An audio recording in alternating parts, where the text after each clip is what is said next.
Hello everybody, Anthony Gonzalez here. I announced last week that I was going down to the border, and I wanted to give a lengthy update on what I saw down there, what the whole purpose of the trip was, and what I think reasonable next steps are. So first and foremost, I've been saying since January that, and probably long before, that we do have a crisis at our southern border. We have been touting that for a long time, and I think everybody who was on the trip with me agrees that there is in fact a crisis. And now, thankfully, I think most of America agrees that there is a crisis.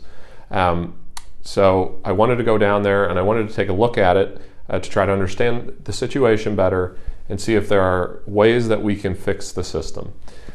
So how did we do that? We did this fully bipartisan. So I think this is really important because the vast majority of the trips that you've seen and the press conferences and all these things are partisan typically. It's either a group of Republicans or a group of Democrats that go down to the border, hold a press conference, and basically recite the same talking points that you've been hearing ad nauseum for basically the last 2 years.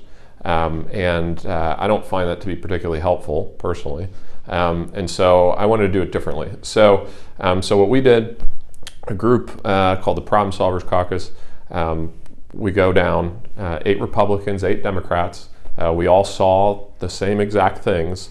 And then at the end of the process, at the end of the day, we got together in a room for about 2 hours and basically talked through, okay, what did you see? What do you think the big problems are? Where can we legislate? And the goal for this is to find common ground and to legislate on immigration. Our system is absolutely broken. That was wildly apparent when we were down there, and everybody agreed. I will say this about this particular group. I'm somebody who is very supportive of building a wall on our southern border, fixing our laws, the asylum laws, additional ICE beds, all these things, right? And having a merit-based system, all the things that I've been saying for a long time. The reality is, because we'll be negotiating with members of the other side of the aisle who don't necessarily share that opinion, what we come up with, I would imagine, will be incremental and not, full stop everything that I want, right? And that's just the reality of the divided government that we're in. If I could write the law myself, it would look one way, but because we'll be negotiating, it'll represent a compromise, which I think is frankly that's just where we are. So that's our reality. So what did I see and where did we go? So first of all, I have my notes that I took on the trip. There was a lot, so hope you don't mind me consulting them. So our first stop was at the Donna facility. The Donna facility is a newer facility that was built in the last couple years, and this is solely for families. So family units that come to the southern border and declare asylum, they're immediately taken to the Donna facility down in McAllen. We're in the McAllen, Texas area, so they go to the Donna facility. What we saw there at Donna, frankly, it was a little cold, like the air conditioning was really high, but that was, in terms of kind of humanitarian issues, maybe that was the closest one. Frankly, like the Donna facility was not overcrowded. In fact, there was a lot of space there. But the reason is because they had just had a big transfer where folks were let out of the Donna facility to await their court date. And that had just happened, I think, in the 24 hours prior to us getting there. So at that point, we saw a handful of families that were, it was early in the morning, it was about 8 a.m., so they were just waking up. But what I saw there, again, I did this with, I was walking through Donna with a member from Utah, Democrat named Ben McAdams.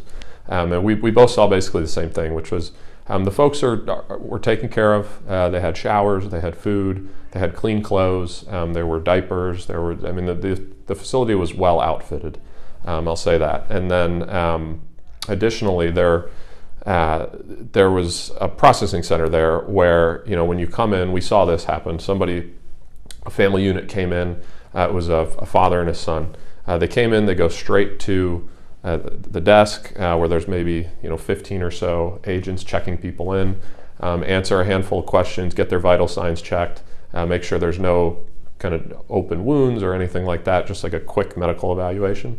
They're processed and then they're moved into kind of the holding facility, if you will. And again, this was not overcrowded. It wasn't. These aren't spectacular conditions, but I didn't. When I saw Donna, I didn't see anything where I thought, okay, wow, this is a nightmare. Like those pictures that you've seen online, that's not Donna. But again, it can be, and I'll kind of get into that and when that happens, and why I think it happens. So that was Donna. That was number one. Second place we went was the Hidalgo port of entry, and this is interesting in a lot of ways. So what we saw there, that's where cars go through and individuals on day trips and things like that, but it's also where asylum seekers can go and declare asylum. These conditions were certainly worse than Donna, but they didn't have an overcrowding issue either, and I think part of that was related to the fact that it was early in the morning. Again, these folks, if you're at the port of entry, you're not there for very long. Typically, you declare asylum, you go through a processing kind of issue, and then you go to either the Donna facility or to, if you're a family unit, you go to the Donna facility, or you go to the Central Processing Center, which we also went to, and I'll get into that. But that's, the biggest problem with that one, frankly, is that it just hasn't been upgraded since roughly the 70s. So all the technology was really old. The barriers were really old. It was just it was a building in need of a lot of repair. Oddly, federal dollars won't help in that. That particular port of entry is privately owned. And they're in this big long-term lease. It was something that the Border Patrol agent said, hey, look, we can't, any money you send down here isn't going to come fix this because it all has to get approved by the private landlord, and for whatever reason, that person doesn't upgrade the facility. So I thought that was interesting, but again, I didn't see, nobody was being mistreated there. I think people were, were largely, being taken care of to the best of Border Patrol's ability. It's not to say it wasn't sad, it absolutely was. It's not to say that there aren't difficult situations there, but those are all adults. First of all, everybody we saw is an adult. That's at the port of entry, because remember, if you present in your family unit, you go to Donna. So folks that we interacted with, they were adults. Who were just going through the process before being transferred to the central processing facility. They weren't going to be there for very long, maybe an hour or two, but by and large, they were going to be in and out of that. Third place we went was called BCFS or BFCS, I think BCFS, and this is an HHS facility. Now this was very interesting. So this is where all of the unaccompanied children go. And so we were, interested to see how that would work, right? So if you are a child who comes through the southern border by yourself, and that happens a lot, you would end up at the HHS facility where they would basically help try to place you with a sponsor, which is going to be a member of your family, hopefully. So this is, I think one of the most tragic situations you could have. This is a kid who's all by himself in a new country where he doesn't know anybody, and he's kind of here. Well, this was a boys' facility, so he has made his way through the southern border. And so what are those conditions like? Frankly, I was surprised by this. These conditions were a lot nicer than I would have thought. So it felt like a military school or a boarding school type thing. So they have medical facilities on campus, they have classrooms, they have tutors, they have dormitories where the kids sleep. There's cafeterias where they're fed, there's sports, there's playgrounds, there's all these different things on the campus. It's a safe community. There was no sense that we got that these kids were in any way in danger or being mistreated. Again, they themselves are going through a very, very difficult, hellish situation where they're in a country and they don't know where their parents are, and they don't really have a plan, and they're just hoping to be placed. But the conditions there, I felt confident. We're doing the best we can by those kids. I really do believe that, and I think the people there were doing a great job, by and large. What we heard is the longest anybody would be there would be 2 years. That's the longest stay they've had. but for the most part, they can get kids in and out of that facility within about 6 months. And what out of that facility means is they have found a sponsor somewhere in the U.S., or they have tracked their parents down back in their home country, and they've been able to send the kids either to the sponsor or to their family back in Honduras. And so that's kind of the HHS facility. Again, tough situation for those kids, but the conditions themselves I thought were pretty good. The comparison I have in my head is some of the urban schools that I've been to throughout the country, and how those felt relative to that facility. And that facility actually felt better in a lot of ways than some of our own public schools in our own communities, which I thought was interesting. But in any event, so that's that. The final facility that we went to was the Central Processing Center. And this is the facility. Chuck Schumer gave a press conference right after we left, or right before we left, where they had just gone through and saw the conditions. Now, here's what I would tell you. This was the one, of the places we went, this was by far the worst from a conditions standpoint. But I think it's important to understand why the conditions are bad. So the conditions are bad because we have an overcrowding problem. They're not bad because Border Patrol is bad, certainly. They're not bad because there's not things for that, like there's not clothes or food or showers or things like that. That's not why they're bad. They're bad because they're crowded. And so if you think about it this way, like these facilities can maybe hold, call it 1,000 people. Because there is such a surge, 3,000, 4,000, 5,000 people are being forced to stay there because we don't have any other place to put them. So there's literally nowhere to put these folks. And so they have to go somewhere while they await their court date. And so they go to the Central Processing Facility. And again, these are adults primarily. And my observation there is Border Patrol is doing an unbelievable job in impossible circumstances. So one of the things we saw when we were there was probably the most heartbreaking thing I saw. When we got there is there was a Coast Guard, a volunteer Coast Guard member who was wheeling around a stroller. And there was a kid in that stroller. I think he was 10 months old. And I asked the Border Patrol agent, I said, whose kid is this? And she said, we have no idea. And I said, well, what do you mean you have no idea? And she said, well, we picked up a guy and this baby 2 nights ago, and we asked him, hey, is this your kid? He said, yes. I said, okay, well, you need to take a DNA test. And so as soon as they said that, the guy said, you know what, it's not actually my kid. And so they did the DNA test. It proved that the baby we saw, the 10-month-old, wasn't this individual's baby. And so now what happens? So they asked him, okay, whose baby is it? He gave him a phone number in Guatemala. Didn't work. They couldn't get a hold of that person. Gave him an address. So Border Patrol is basically trying to track down this baby's parents somewhere in the Northern Triangle. This particular gentleman wasn't helpful. But I think that an important question is, how did he get that baby and why did he have that baby? And this really gets into the meat of it. So one thing we learned while we were down there is that there is a market for crossing. 100% of the illegal crossings, 100%, are controlled by the cartel. The cartel has 2 businesses. One is the immigration business, and the other is the drug business. And the immigration business, the way it works is they have a price for 2 different things. So there is a price for single adults, like this individual, if he didn't have a kid, and that's $8,000. So if you pay the cartel $8,000, they will take you from the Mexican side to the American side. They will find a way to get you there. If you have a child with you, the price drops to $4,000.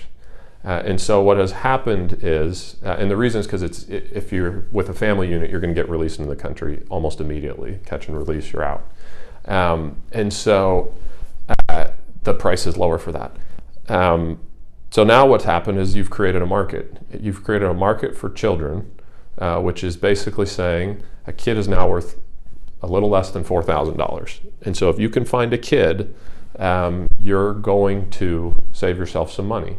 And so what this gentleman obviously did was either bought the kid from the parents, kidnapped the kid, maybe killed the parents for all I know.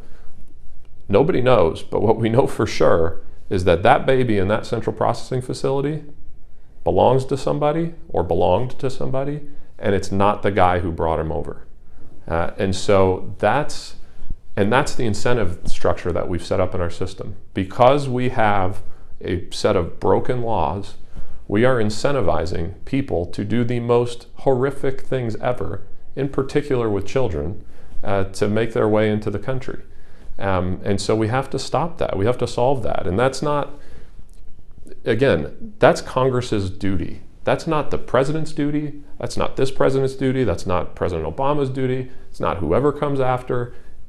Nobody. That is Congress's responsibility. And we failed. If we can't figure out a way to solve that and to stop that, we're failing. Congress is failing.